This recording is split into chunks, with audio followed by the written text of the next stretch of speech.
बिस्मिल्लाहिर्रहमानिर्रहीम। अस्सलाम वालेकुम नाज़रीन, मैं हूं वकास अज़ीम और आप देख रहे हैं 24 न्यूज़ HD। नाज़रीन, पाकिस्तान की सनतों को इस वक्त बेतहाशा मसाइल का सामना है। ख़ास तौर पर महंगी बिजली और गैस की वजह से पाकिस्तान में सनतें बंद होना शुरू हो चुकी हैं और पाकिस्तान की बरामदात भी मुसलसल अब गिरना शुरू हो चुकी हैं। इस वक्त हमारे साथ शाहिद सत्तार साहब मौजूद हैं, जो कि पाकिस्तान की मईशत और ख़ास तौर पर पाकिस्तान का जो तवानाई का सेक्टर है उसको बहुत ही गहरी निगाह से देखते हैं।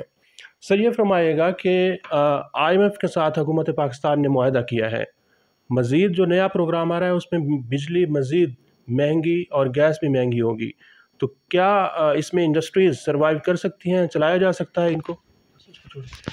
कि बात दरअसल ये है कि जिस तरह सनतें बंद होती हैं उस तरह वो जो कैपेसिटी पेमेंट है वो कम लोगों के ऊपर डाला जाता है, जिससे टैरिफ फर्दर बढ़ता जाता है। ये एक विशेष सर्कल है कि जो कभी भी ना रुकने का मामला बन गया कि वो दिन करीब है जिस दिन 100 रुपए की बिजली हो जाएगी। इस वक्त दुनिया में हमारे जो मुसाबकती ममालिक हैं उनमें 8-9 सेंट की बिजली है, बग़ैर कोई सब्सिडी वगैरह नहीं देते, वो इतने की ही बिजली है। लेकिन हमारे यहाँ इस महीने जो बिल आ रहा है वो 17.5 सेंट पे आ रहा है।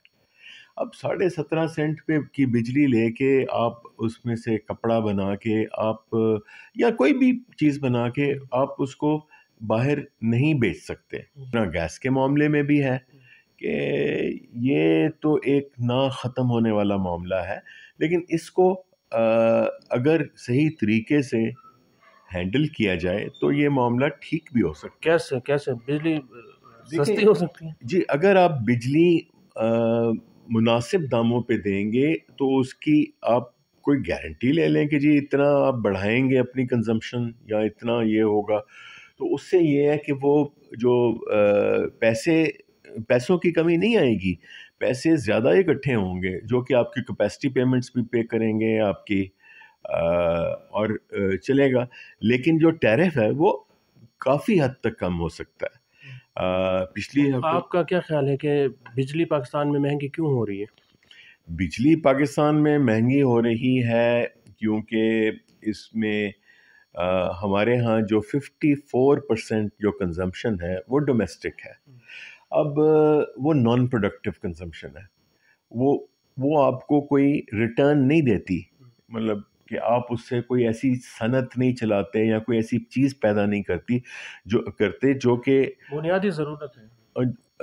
नहीं, बुनियादी ज़रूरत तो बात की बात है। अभी तो ये सुने ना कि जो ममालिक तरक्की करते हैं वहाँ पे 20-30% से ज़्यादा डोमेस्टिक या नॉन प्रोडक्टिव एनर्जी इस्तेमाल नहीं होती। हमारे मुल्क में 60% के करीब जो तवानाई है वो नॉन प्रोडक्टिव कामों में लगती है। जब नॉन प्रोडक्टिव कामों में तवानाई लगेगी और वो आप सस्ते दामों में देंगे तो बाकियों के लिए तो बेतहाशा महंगी होगी, क्योंकि क्रॉस सब्सिडी स्टेट के पास तो नहीं है देने के लिए कि स्टेट वो पैसे कहाँ से लाए जो कि इन डोमेस्टिक को सस्ती बिजली फ्राहम करे। लेकिन हुकूमत ये कहती है कि डोमेस्टिक का हम रेट नहीं बढ़ाएंगे, इंडस्ट्रीज़ का हम बढ़ाते जाएंगे। ये तरीक़ाकार ठीक है सर?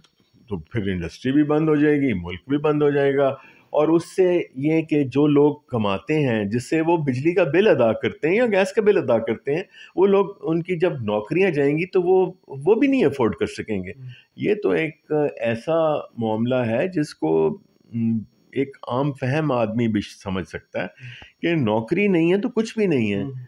ठीक है, आप थोड़ी सी सब्सिडी कौन ले रहा है, इंडस्ट्रीज ले रही हैं या डोमेस्टिक ले रही है? नहीं, सब्सिडी सारी की सारी डोमेस्टिक में जा रही है या नॉन प्रोडक्टिव सेक्टर्स में जा रही है।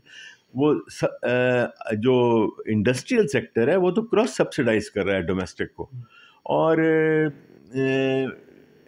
ये एक हद तक तो चल सकता है, लेकिन एक हद से जब ज़्यादा हो जाए तो क्रॉस सब्सिडी इंडस्ट्रीज कितनी दे रही हैं इस वक्त?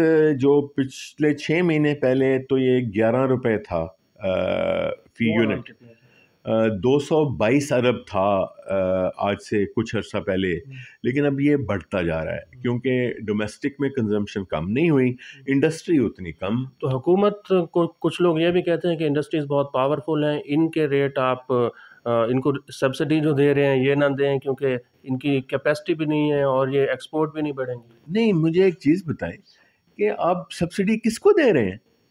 سبسڈی انڈسٹری کو تو مل نہیں رہی، بلکہ انڈسٹری سے آپ پیسے لے کے ڈومیسٹک میں دے رہے ہیں یا نان پروڈکٹیو یوزرز میں دے رہے ہیں۔ اگر آپ وہ کر رہے ہیں اور وہ ایک حد تک تو چلیں ٹھیک ہے، چل سکتا ہے، لیکن ایک حد سے جب گزر جائے تو انڈسٹری تو بند ہو جائے گی۔ جب انڈسٹری بند ہو جائے گی، نہ آپ وہ سستی بجلی دے سکیں گے، نہ لوگوں کے پاس نوکری ہوگی، نہ وہ بل ادا کر سکیں گے۔ کتنے فیصد انڈسٹریز بند ہوئی؟ دیکھیں جی، اس وقت جو پروڈکشن ہے ٹیکسٹائل کی، وہ پچھلے سال کی نسبت 35% کم ہے، اور اسی اسنا میں ہم نے اپنی کیپیسٹی بھی بڑھائی تھی، اس لیے کم از کم 50% انڈسٹری تو بند ہے۔ اچھا، 50% تو بہت زیادہ ہے سر۔ جی، اس تو سے ایکسپورٹ کتنی کم ہوگی؟ دیکھیں ایکسپورٹس آج کل چل رہی ہیں $1.4 بلین پہ، لیکن اس میں جو پہلے جو ہوتا تھا کہ $250 ملین کے قریب امپورٹڈ چیزیں لگتی تھیں، اب وہ 250 سے بڑھ کے $500 ملین لگتی ہیں۔ تو 1.4 بلین میں جہاں آپ 1.2 بلین کماتے تھے، آج کل آپ 1 بلین بھی نہیں کما رہے، کیونکہ نیٹ ایکسپورٹس اصل چیز تو وہی ہے کہ جی آپ نے کتنا اضافی پیسہ کمایا۔ اگر آپ نے امپورٹ کر کے اس میں تھوڑا بہت بڑھا کے اس کو بھیجنا ہے تو پھر تو، لیکن ویسے بھی ہمارا جو اس وقت کیپیسٹی ہے وہ $2 ارب سے فی مہینہ سے زیادہ ہے ایکسپورٹ کی، اور ہم 1.4 پہ چل رہے ہیں، لیکن اس میں بھی کمی اس طریقے سے واقع ہو رہی ہے کہ ہمارا جو امپورٹڈ کمپوننٹ ہے بڑھتا جا رہا ہے۔ تو IMF پروگرام کے اندر رہتے ہوئے بجلی کو کیسے سستا کیا جا سکتا ہے، ایکسپورٹ کو کیسے بڑھایا جا سکتا ہے؟ لیکن جی یہ تو اسی صورت ہو سکتا ہے کہ آپ انڈسٹری کی جو ہے قیمت کم کریں، وہ انڈسٹری زیادہ بڑھے پھولے اور انڈسٹری چلے تو وہ کیپیسٹی پیمنٹس زیادہ لوگوں پہ پھیلیں تو بجلی کا ریٹ کم ہو۔ جب بجلی کا ریٹ کم ہوگا تو آپ کی ایکسپورٹس بھی بڑھیں گی، آپ کی نوکریاں بھی بڑھیں گی، اور یہ چیز ضروری ہے کرنے کے لیے۔ یہ ایک اکانومسٹ کا کام ہوتا ہے، اور اکانومسٹ ہمیں بہت شدید ضرورت ہے کہ اچھے اکانومسٹ ہمارے ساتھ ہمارے ملک کو چلائیں، ہمارے ملک کے ساتھ کام کریں اور یہ چیز اچھی طرح امپلیمنٹ کروائیں۔ اس کے بغیر یہ آگے معاملہ مجھے چلتا نظر نہیں آتا۔ تھینک یو سو مچ سر۔ جی ناظرین، آپ نے سنا کہ پاکستان کی انڈسٹریز کو ان مسائل سے نکالنے کا ایک ہی حل ہے، اور وہ حل یہی ہے کہ صنعتوں کے لیے بجلی جب تک سستی نہیں ہوگی، پاکستان کی برآمدات بھی نہیں بڑھیں گی اور معیشت جو ہے وہ بھی اسی طرح مسائل کا شکار رہے گی۔